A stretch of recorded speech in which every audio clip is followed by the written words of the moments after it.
so transparent, so authentic, so real. And he gave you that sense as you were covering him. You did, I did, others who are following all of this, of that character of being compelling and a celebrity and cantankerous, all those different things wrapped into the public life of John McCain. Over the years, my relationship with him, he was always someone who could be accessible, who could be at times combative, and yet he was always someone who was a trusted voice on issues as we were covering important events over these decades. I'm very struck tonight as his family leaves Sedona. Senator McCain has loved that ranch in this area. He has, as you pointed out, been convalescing there for a period of months. That's so unusual in the life of this man who always seemed to be in a hurry. Because of his political life, he was always going back and forth between Phoenix and Washington, D.C., traveling the world, visiting Afghanistan and Iraq so many times. He had not been in one place for a period of months like this since he spent 5.5 years as a POW during the Vietnam War. So this quiet time in the twilight of his life put him in a place that he has loved for so many years. I am told that this procession we are watching is headed to Phoenix, where the McCains also have a home there and a home base and a political life that has supported him from his time in the House and now 6 terms in the Senate. There will be a series of events over the next days. Part of that first farewell formally will be for the people of Arizona. One of the things that has always struck me, Andrea, about covering John McCain is we see him as a national figure, a place he earned in so many different ways. But when I would talk to him, he always talked about the people of Arizona, their issues, their concerns, the way that they have known him. So in this state, they will feel it very personally. He's also been a controversial figure here in the Republican Party. He never shied away from that. In fact, he often embraced it, said he enjoyed the fight. At times when I talked to him about his legacy, his career, when he ran for re-election at age 80, I asked him about that. At age 80, to seek a 6-year term, one that sadly he is not able to complete. He said, "The people know me.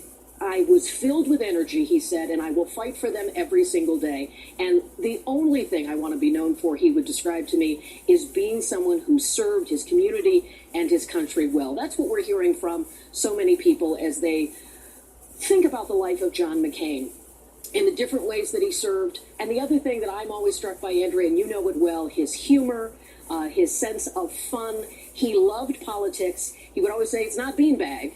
It's a tough game," and it has certainly gotten harder and more harsh in the years since he was a presidential candidate. I'm also very struck today by the fact that this is August 25th, and 9 years ago, we said goodbye to Senator Edward Kennedy from the same kind of brain cancer. He succumbed after his battle, and 9 years to the day, he has a good friend in the Senate. John McCain has passed on this same day, 9 years apart. McCain once said to me that there was a time when he and Ted Kennedy were really at different ends of the political spectrum on a given issue, and it was in the summer when there was a gallery full of tourists visiting the Senate, and so the rafters were filled with people who had come on part of their vacation to see the Senate in action.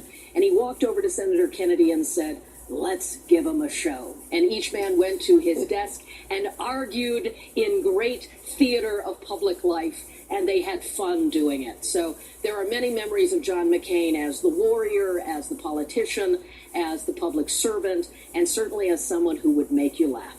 Andrea? Well, Kelly, that so captures it. And joining us now, presidential historian John Meacham. John, I've been rereading The Restless Wave, the last book that, of course, John McCain wrote with his muse, Mark Salter, and just posted at the Washington Post is an op-ed, a tribute, a eulogy, if you will, from Mark Salter, who knew him better than any of us. And he writes, in part, he thought it a moral failure to accept injustice as the inescapable tragedy of our fallen nature. He calls him a romantic about his causes and a cynic about the world. And as you know well from reading The Restless Wave and from spending so much time with John McCain over the year, his inspiration was also Ernest Hemingway. Yeah, Senator McCain really saw himself from the time he was 12 years old as a kind of Robert Jordan figure, the protagonist of Hemingway's For Whom the Bell Tolls. And he was as McCain recalled it on many occasions, but in one of the books he did with Mark Salter. Mark Salter, by the way, as Ted Sorensen was to Jack Kennedy, Mark Salter was to John McCain. It's one of the most vital literary and political partnerships of the 20th and 21st centuries. And so our thoughts are with Mark as well. But young John McCain was in the yard outside his parents' house in Arlington when he was 12 years old and found not one but two four-leaf clovers, and ran into his father's study, grabbed a book off the shelf to press the four-leaf clovers in, and it was For Whom the Bell Tolls. His eyes fell on it, and as you know, that's an age when books can really leave a deep, deep imprint on a young mind. And he saw in Robert Jordan this doomed hero, a romantic, someone who believed in the cause of in the Spanish Civil War. That figure resonated with the young McCain, and it stayed with him forever. The marvelous line toward the very end of that epical novel is Jordan has been wounded, he's about to die, he's died for this cause he believes in, and he says, the world is a very fine place, worth the fighting for, and I very much hate to leave it. But one of the things I've always loved, and actually talked to Senator McCain about it a couple of times, is the novel ends not really with Jordan's death, but with Jordan's heart beating against the forest floor as he prepares to fight one last battle before he actually slips away. And I think that so defines Senator McCain for all those years, is he always saw that there was one more battle, one more victory to win. That beating heart is such a great metaphor for the beating heart of John McCain. His last vote in the Senate, John, was December 7th. Then he retreated to Sedona, and since December, he has been there at that beloved ranch, but issuing statements, speaking out, most memorably after the Helsinki Putin-Trump summit, calling it the most disastrous performance he'd ever seen by an American president. Really sharp criticism, pointed and acerbic, and that was who he was. He supported the president on some of his issues. He helped get the tax bill, influence others to vote for the president's tax bill. But he, of course, with that thumbs down, had the enduring enmity of this president in recent days, even weeks, I should say, at rallies, speaking out against John McCain because of voting against the final attempt to repeal Obamacare. The political side of John McCain could be heroic, and it could also be very, very tough. And we saw both those sides throughout his career, and even as he was battling this cancer, John. John McCain is really our generation's Theodore Roosevelt. He was a man in the arena. He was the dust of the battle got in his eyes. He thrived on the good fight. He could be wonderfully right and woefully wrong. There's a fascinating passage in a book that they published in 2002, right after the 2000 campaign, that I recommend to people who, particularly in this era where humility is in such vanishing supply, where McCain talks about the South Carolina primary that we've mentioned a lot tonight in 2000, and we remember it for the hard ball from the Bush camp.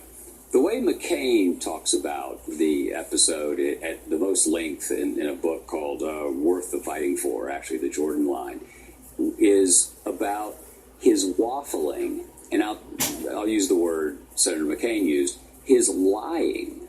He said that about himself, about how he truly felt about the Confederate battle flag in South Carolina. It was an issue then. It's one of the flashpoints that continues to shape us in our cultural wars. But he tried to have it both ways. And in fact, you were probably there. He goes on, I think it was Face the Nation, and he says that he thinks that the flag should come down because it is a symbol of racism and slavery. And the staff gets to him and he suddenly is handed a written statement to say a much more nuanced, more traditionally political thing about, oh, it's a complicated symbol, and we should work on this and think about it. And what he would do every time he gave the statement is he would pull it out of his pocket so that everyone sort of knew, I don't really believe this. I believe what I said in the first place. And he so regretted the attempt to clean up, as political people say, the attempt to avoid the controversy and try to position himself with the base, that he went back after the campaign and gave a speech apologizing for having veered from his initial opposition, because he wanted, in a way, to clean up the record. He knew that he had done something that by waffling on what he thought that he wasn't proud of, and he wanted to be honest about it. And that's just, there's not a whole lot of examples of that. There's the old joke that there's a reason Profiles in Courage was just one volume. There's not a whole lot of examples. But Senator McCain was. I want to read, I know you read from his most recent book. I just want to read 2 sentences from the book I'm talking about from 2002, which I think resonates extraordinarily in our own time. McCain wrote, "Success, wealth, celebrity, gained and kept for private interest, are small things.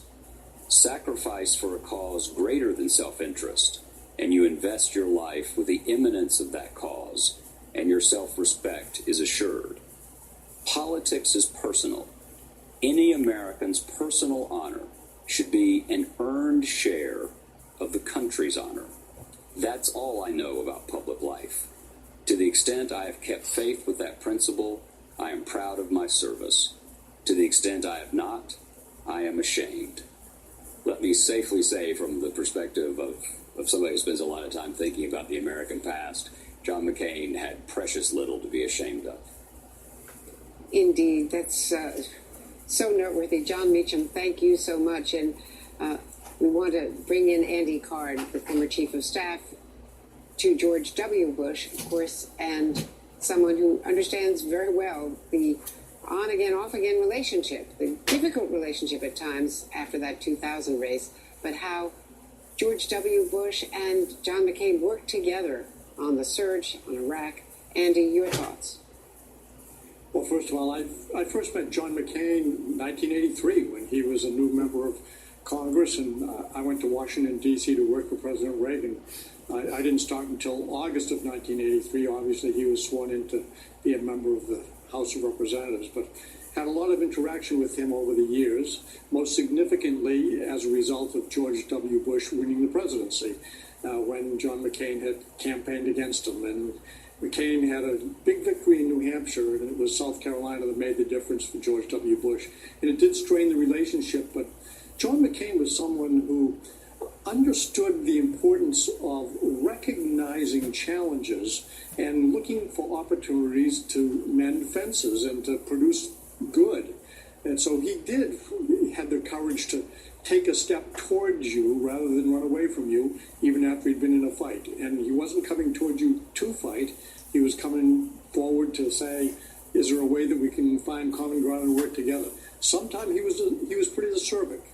But when it came to the war in Iraq, John McCain understood how important it was for us to succeed there. He was frustrated by some of the tactics. He was frustrated by some of the strategy. He was frustrated by the Secretary of Defense, and we all knew that. But he was candid about speaking about it to us, but he was constructive in his criticism. He would offer solutions or think about this or look for other ways. I had the privilege of seeing him a handful of times where he did offer very candid and pretty darn good advice.